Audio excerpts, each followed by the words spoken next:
Hello student, welcome in today's class.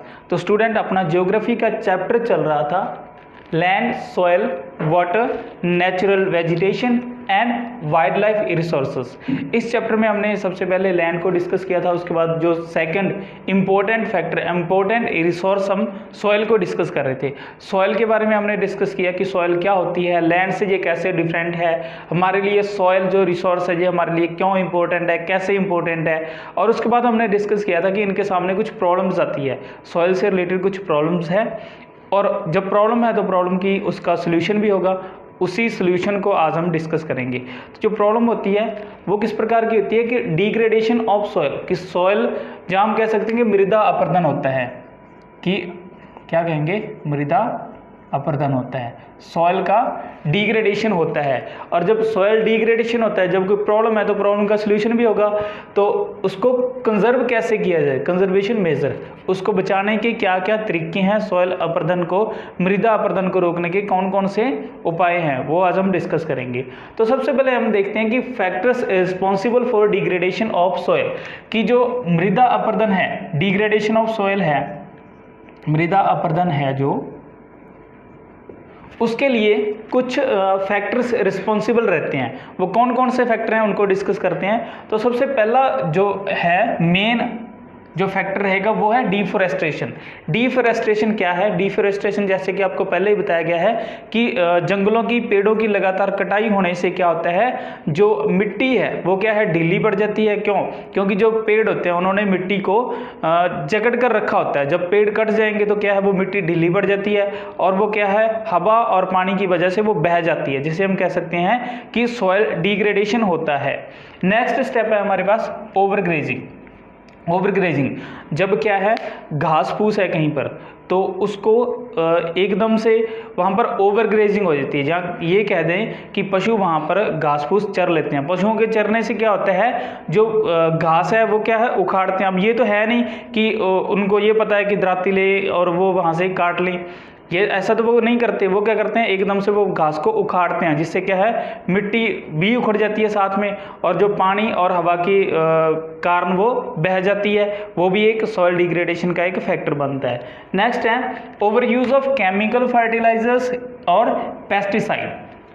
हम क्या करते हैं, अपनी जो सॉइल है उसकी फर्टिलिटी को बढ़ाने के लिए हम क्या करते हैं, केमिकल फर्टिलाइजर और पेस्टिसाइड का यूज करते हैं। कीड़ों मकोड़ों को मारने के लिए हम पेस्टिसाइड का यूज करते हैं, और फर्टिलिटी बढ़ाने के लिए हम केमिकल फर्टिलाइजर का यूज करते हैं। एक बार के लिए तो हम क्या करते हैं, उससे ज़्यादा प्रोडक्शन ले सकते हैं सॉइल से, बट ये लंबे टाइम तक ये चीज़ नहीं रहती। वो क्या है, सॉइल की फर्टिलिटी जिससे कम हो जाती है। जब हम केमिकल फर्टिलाइजर या पेस्टिसाइड का यूज करते हैं तो जो सॉइल है उसकी फर्टिलिटी कम हो जाती है, तो उसको भी हम इसमें डिग्रेडेशन ऑफ सॉइल में लेते हैं। उसके क्या बाद आता है, रेन वॉश।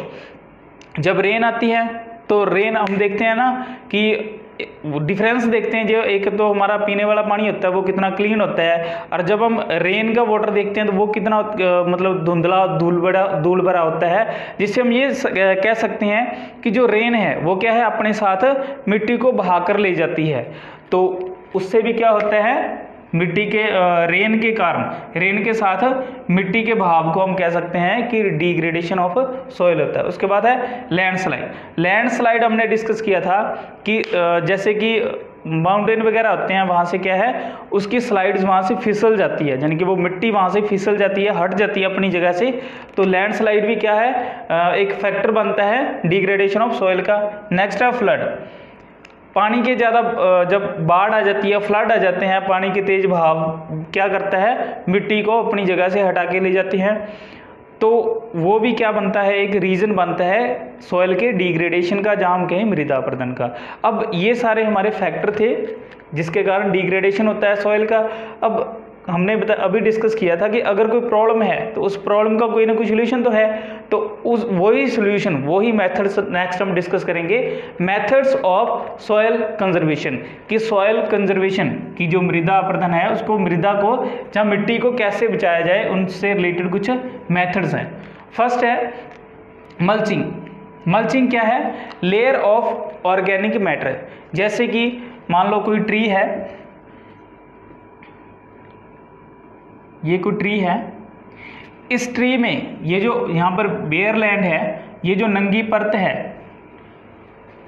इसको क्या करना, इसके ऊपर एक ऑर्गेनिक मैटर, जहाँ हम कहते हैं कि कोई लीफ वगैरह जहाँ घास फूस से ऑर्गेनिक मैटर से क्या करना, इस लेयर को कवर कर देना, कवर द लेयर। इस लेयर को कवर करने को ही क्या कहा जाता है, मल्चिंग।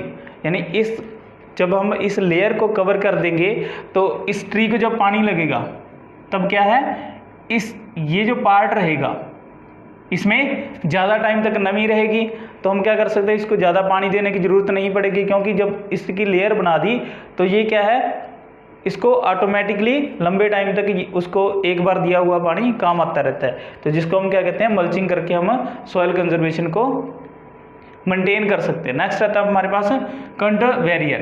कंटर बैरियर क्या है, बैरियर अलोंग कंटर्स। जैसे कि कोई हमारे पास ऐसे कंटर है, कंटर के क्या है, इसके चारों ओर ऐसे बैरियर बना दिए जाते हैं। बैरियर क्या करते हैं, बैरियर यहाँ पर क्या है, पानी रोकने का काम करते हैं। Trenches are made to collect water, और जो वहाँ पे जो ट्रेंचेस बनते हैं वो क्या है, उसमें हम पानी को कलेक्ट कर सकते हैं।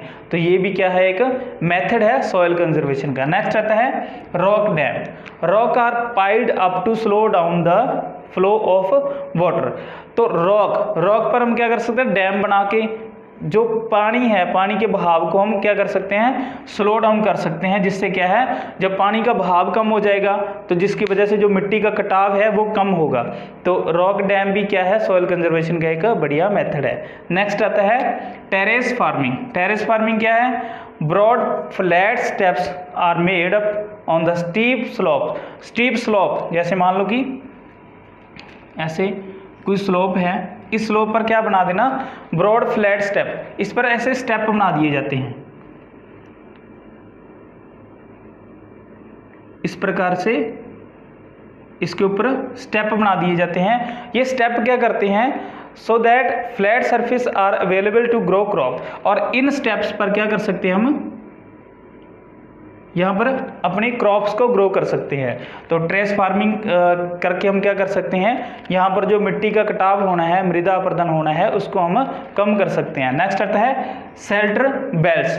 तो शेल्टर बेल्ट में क्या रहता है, rows of trees are planted. जैसे कि कोई क्रॉप्स है, जैसे कि ये कोई पार्ट ऑफ लैंड है, इस लैंड के पार्ट में क्रॉप्स है, और इस क्रॉप के हम साइड पे क्या कर देंगे, यहाँ पर ट्रीज की रो बना देंगे।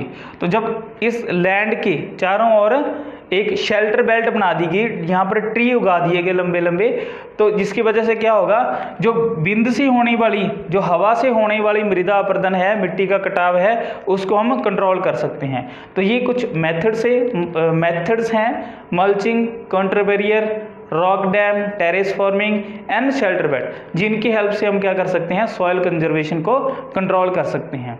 तो स्टूडेंट, आई होप आज का कॉन्सेप्ट आपको अच्छे से समझ आ गया होगा। आज के लिए इतना ही। Have a nice day. Thank you.